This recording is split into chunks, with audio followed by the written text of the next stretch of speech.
So what is going on, guys, and welcome back to episode number 6 of our Sunderland career mode. And before we start this episode, I'd like to wish you all a very happy new year, as it is my first video uploaded, or might actually be the second video uploaded in 2016. So hopefully my YouTube career can be just as good in 2016 as it was in 2015. I'd like to say a huge thank you to everyone that has helped me through 2015, as my channel has grown so much throughout this year, and let's see if it can continue to grow going into 2016. So make sure to hit that like button down below, and also hit that subscribe button if you're new, just to make 2016 even better. So we are going to be starting off this episode with a home game at the Stadium of Light up against West Ham in this episode, and we have actually mixed up the squad a little bit. We've decided to drop Fabio Borini to the bench, and also Pereira's keeping his spot, Correa's playing, so that's the only change, to be honest. But Mbolo's come in for Fabio Borini, and the reason I've done that is because I've seen a few comments saying change Fabio Borini,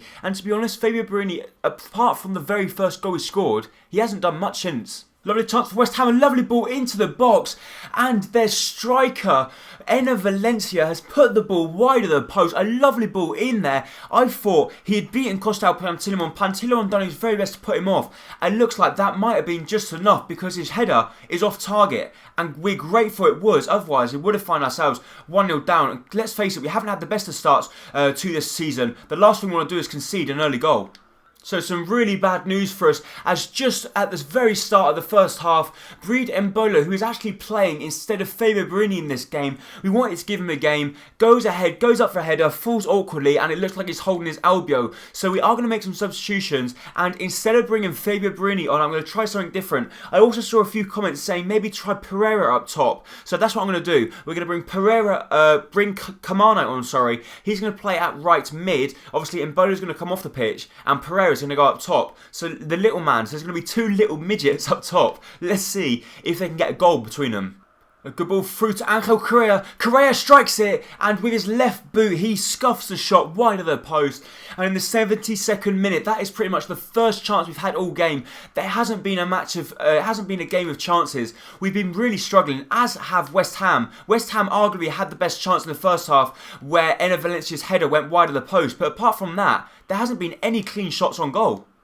Lovely build-up play as we play the ball through to Francois Kamano. He plays the ball back to Fabio Borini, who's just come on the pitch, and Fabio Borini has been taken out, and the referee has awarded us a penalty. And what about that for build-up play as well, because Reece Oxford, who's also just come on the pitch, won us the ball back in our own area. He plays the ball through to Francois Kamano, he plays the ball back through to Borini, and Creswell takes down Fabio Borini, sorry.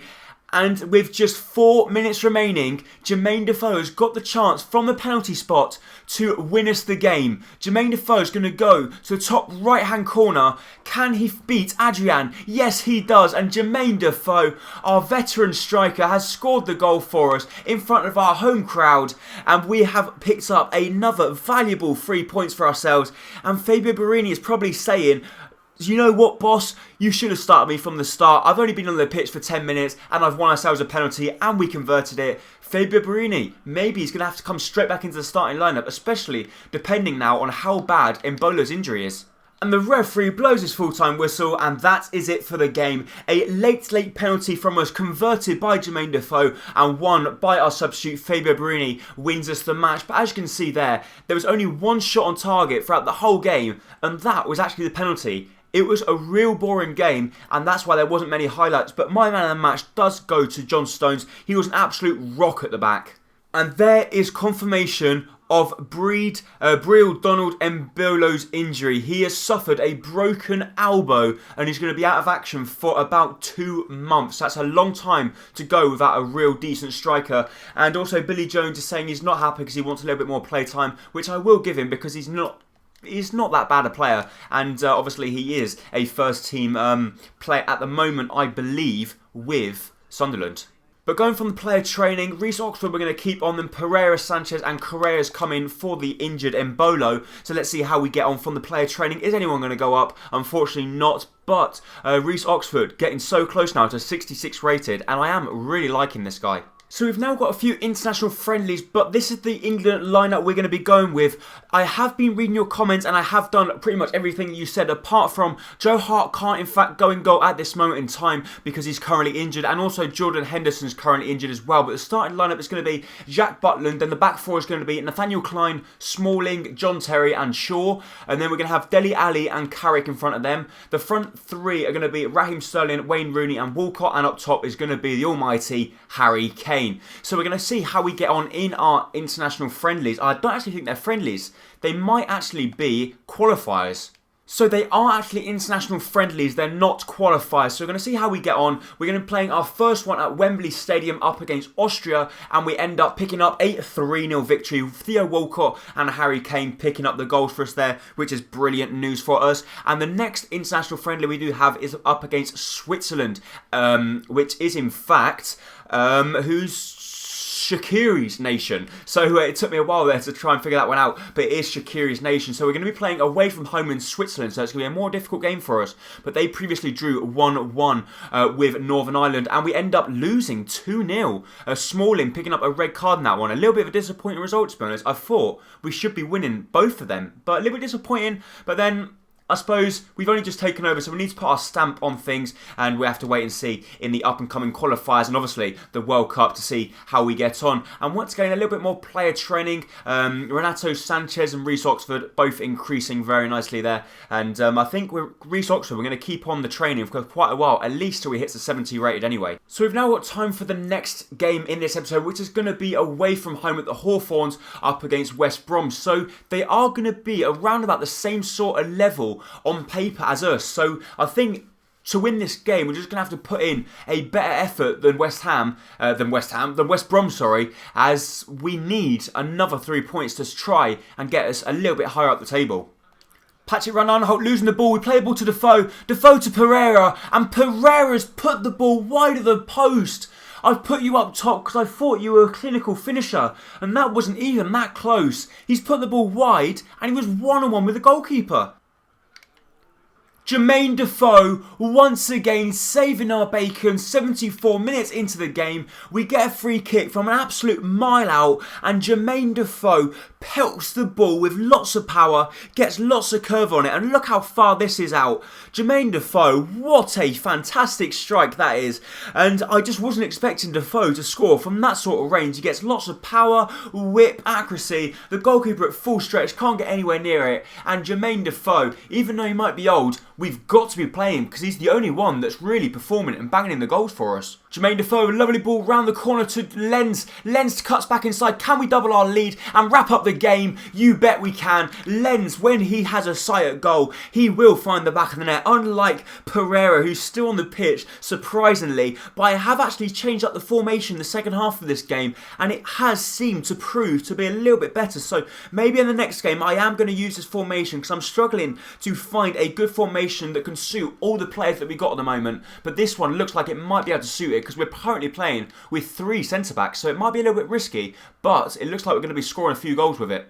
And just to make matters even worse, in another game, this time Pereira getting injured, so 2 of our forward players both getting injured in the games, and a little bit unfortunate that they're 2 pretty much starting players as well. As you see there, he goes in for the challenge. I think that looks like a knee or an ankle problem. A really good chance for West Brom to get a consolation goal. They got the ball down the wing with Berahino. They play the ball to the far post. It's a lovely ball, and they actually nearly find the back of the net. But Evans, their centre-back, was standing in offside position, and I think that should be that for the game. The referee should blow his final whistle now, or are we going to get one last chance? Unfortunately not, as Barini's pass is intercepted, but it doesn't matter because we end up with a very good result there. A 2-0 victory. Lenz picking up the goal, but the star performer, Jermaine Defoe, what a goal from the free kick, and that's 2 goals in 2 games he's scored now.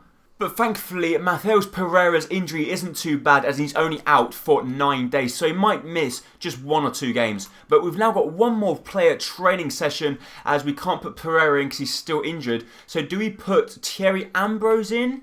We can put Ambrose, Buckley, Camano. Actually, what I'm going to do, I'm going to put Duncan Watmore in there, because I know a few of you guys said you would like to see Duncan Watmore increase a little bit so we can get a little bit more playtime with him. And from the player training, Reece Oxford has now hit a 66 rating, and he's already gone up 5 ratings since we brought him in. So we've got our first scout reports back. So Ben Little's not too good. This guy looks pretty decent, 74 to 94 potential. Johnny Pearson also looks very good, 68 to 92 potential. And Sears, I don't think it's going to be that good. But I think these two we're going to sign up straight away. And because with a club like us, the money's not that big of an issue at the moment, so we're going to sign up players that we think look pretty decent, and obviously if they are good, we are going to keep them and obviously train them and try and make them into the next future stars and the people that might be able to actually help us do well in the future with obviously Sunderland. And Angel Correa now with the next training session has also hit a 79 rate as he picks up a B in chance creation. So Angel Correa edging so very close now to 80 rating, and I think he could be the first one to reach it, because even though Jermaine Defoe might be a higher rated player at the moment, he might be 79, but the problem is with Defoe, obviously he's a little bit too old. I don't think he's going to increase to an 80. So we're now going to move into the third and final game of the episode, which is going to be up against Everton, and I believe it is at the... No, it's not. It's away from home at Goodison Park. But look at this formation we've got for ourselves here. We're going to try this formation out. I don't know whether it's going to work or not. We're currently going with 3 at the back, so it's going to be a back line of Cabal, Matthews, and John Stones, obviously in the middle. We're going to go with 2 centre defensive midfielders, Jan Vila and the young Reece Oxford. And then further up top, we're going to have Angel Correa is going to be starting up top at striker this time alongside Defoe. On the left, we're going to have Lenz. On the right, Pereira. And in the cam position, we're going to try Renato Sanchez. So within the first half an hour, we should be able to see how we're getting on. But the problem is, or it's not really a problem, but if we need to change it, we have got the suitable players on the bench to go ahead and change it straight away if need be. We give the ball away in a dangerous position. They strike it. Pantilimon at full stretch with a wonderful save. And Adam Matthews just about gets the ball away there. And we get let off the hook. Pantilimon with a wonderful save helping us there. Otherwise, we would have found ourselves 1-0 down. But we're coming on the counter-attack straight away. Mateus Pereira cutting inside with a fake shot. It comes back to Renato Sanchez. Sanchez strikes it. And I think that might have been finding its way into the back of the net if it wasn't for Funes Mori with a good block. And surely we're going to find the back of the net, and we do. Renato Sanchez with the goal, and I believe that might be his first goal for the club. So he's actually starting at the cam position, because I was thinking Angel Correa hasn't picked up any goals from the cam position as of yet. So why not play someone else at cam that we're not expecting goals from, push Correa up a little bit, and then hopefully that way he can get a few goals. And then the cam person that we put in goes ahead and scores a goal for us. But I'm not complaining, a goal is a goal. And at the end of the day, it doesn't really matter who scores it, does it? However, Everton with a really good chance. Aaron Lennon cuts inside. And John Stones there in the nick of time playing against his former club. He's happy with himself that we go into the half-time break 1-0 up. Especially as Renato Sanchez picked up the goal. But a lovely interception there from the former Everton man to deny Aaron Lennon from having a shot on goal. Mateus Pereira looking to go all the way. He threads the ball through to Jermaine Defoe. Jermaine Defoe back inside on his right boot. It's a lovely save. It comes to Correa. And Correa's shot goes treacling along the goal line. And Tyus Browning at the far post puts the ball out. How close are we going to get to doubling our lead? But Lenz takes a short corner. It's going to come to Defoe. Defoe to strike. It goes up in the air. And we're going to get gifted another corner kick. However, Everton with a chance on the counter-attack. They've got the ball. Leon Osman, he plays the ball through. And Brendan Galloway, as they're out on all-out attack, loses the ball. And it's going to be time for us to make some substitutions now. So we're going to bring on Joe. No, we're not. We're going to bring on Watmore for Pereira. Do we bring on Kamano? I think what we're going to do, we're going to bring on Catamol for Oxford, as Oxford had a pretty decent game, but within the last 9 stages, we're going to need a little bit more strength in the middle. And I think we're going to bring on Kamano instead of Lenz. So Watmore, Kamano and Catamol are going to be the 3 substitutions. A really good chance, Everton, the last stages. The last thing we want to do is concede now. As we've done so well to get so far. Pantilimon comes out, makes the catch, boots the ball upfield. And the referee now, we're hoping, is going to blow his final whistle. Yes, he does. And we picked up 9 points out of 9 in this episode. A fantastic episode for us, as that has really helped us push ourselves up the table. Renato Sanchez, our goal scorer, is the man of the match, as he did play very well in the cam position. But once again, does that formation suit us or not?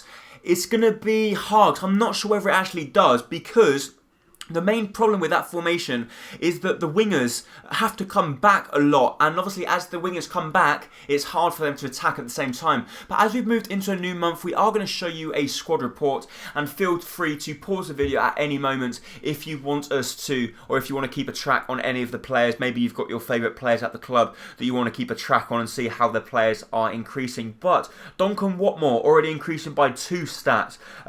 Also, John Stones has now gone up to 79 rated, so he's also in quite close now to a 80 rated centre back. He is very solid for us, along with Yunus Kabul. Maybe Yunus Kabul we can look at maybe swapping out in the up and coming season.